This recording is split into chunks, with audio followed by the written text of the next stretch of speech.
Guys, Somnath કિચનમાં આપ સૌનું હાર્દિક સ્વાગત છે। તો આજે આપણે બનાવવાના છે જલેબી। તો એના માટે મેં એક વાટકો ખાંડ લઈ લીધી છે અને આપણે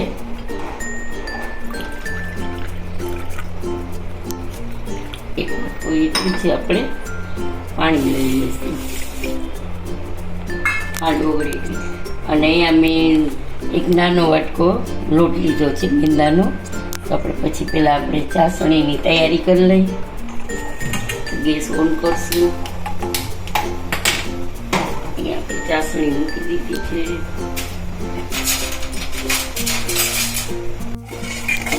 તો હવે છે ને ચાસણી આપણે ચલાવતા રહીશું।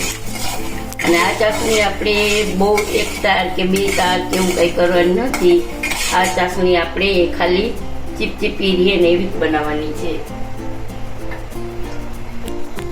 તો અહીંયા આપણી ચાસણી ગેસ ઉપર છે, અહીંયા આપણી ચાસણી ગેસ ઉપર છે ઉતરે છે ત્યાં સુધીમાં આપણે જલેબીનું તૈયાર કરી લઈએ આથો। તો આપણે મિક્સર વડે ચલાવી લઈશું।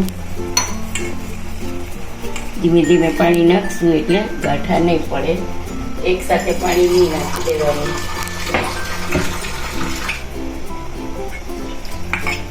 એક સાથે પાણી નાખી દઈએ તો ગાંઠા પડી જાય તો આપણી જલેબી સરસ નહીં બને। તો માટે એકદમ સ્મૂથ બેટર તૈયાર કરવાનું છે આપણે। મિક્સર વડે મસ્ત થઈ જશે, એકદમ સરસ।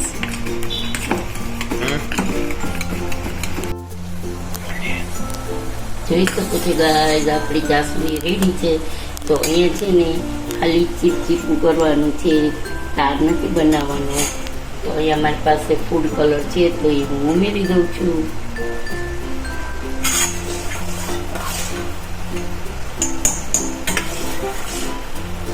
ફૂડ કલર નાખ્યો છે અને થોડી ઇલાયચી પાવડર।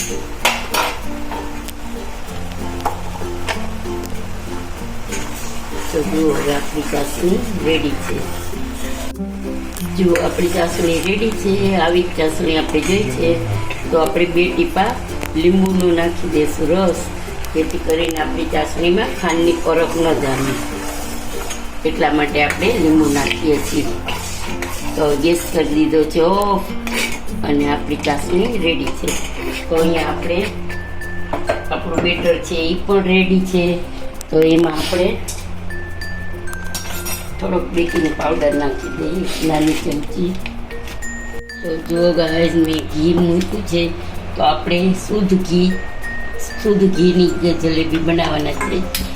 તો ઘી મેં મૂકી દીધું છે અને મારી પાસે જલેબીનો પેલો તવો નથી, એટલે આમાં એક બબે થશે એટલે એમાં કરશું। તો આમાં ચલાવી દઈશું આપણે। અને અહીંયા આપણે છે ને બેકિંગ સોડા નાખી છે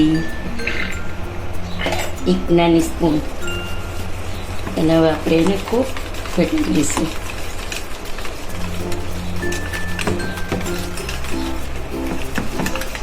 જો તમારી પાસે દૂધની કોથળી હોય તો એમાં પણ કરી શકો, એક નાનું ડબલું હોય, આવું ડબ્બું હોય તો એમાં કાણું પાડીને કરી શકો, અને નહીંતર સોસની બોટલ હોય તો એમાં કરી શકો। તો આપણે તો અહીંયા સોસની બોટલ લીધી છે, અને અથવા તો કોઈ કપડું જાડું હોય એમાં હોલ કરી અને ગાજ કરીને એમાં પણ કરી શકો તમે। એટલે જલેબી તો તમને જેવી રીતે આપણું ઘી ઓલરેડી આવી ગયું છે, તો આપણે પાડવાનું ચાલુ કરીએ।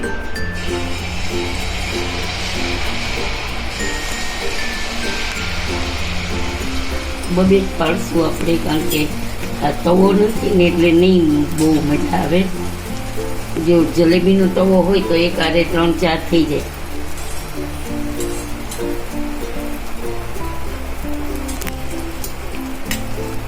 રેવા દેરો નહીં તૈયારી થઈ।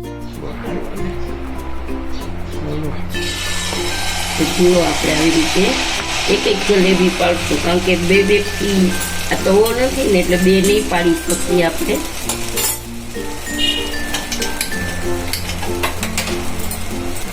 મારું ઘી એકદમ ગરમ થઈ ગયું હતું એટલે મેં ગેસ ઓફ કરી દીધો હતો જરાક વાર માટે। તો જોઈ શકો છો કે આપણે એક જ બનાવી શકશું જલેબી, આમાં 2 નહીં બની શકે, કારણ કે તવો હોય ને પોળો તો એમાં સરસ બને, પણ મારે લેવાનું છે હવે। તો આવી રીતે આપણે બધી જલેબી એક એક કરીને રેડી કરી લઈશું અને પછી એકી સાથે ચાસણીમાં નાખી અને 2 મિનિટ માટે રાખીને પછી કાઢી લઈશું.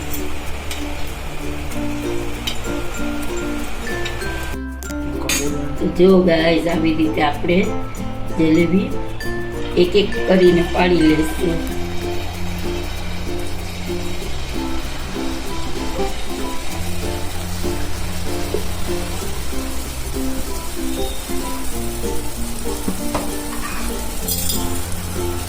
અહીંયા મેં ચાસણીમાં જો બોળવા રાખી દીધી છે, ચાસણીમાં બોળ પલાળી દીધી છે.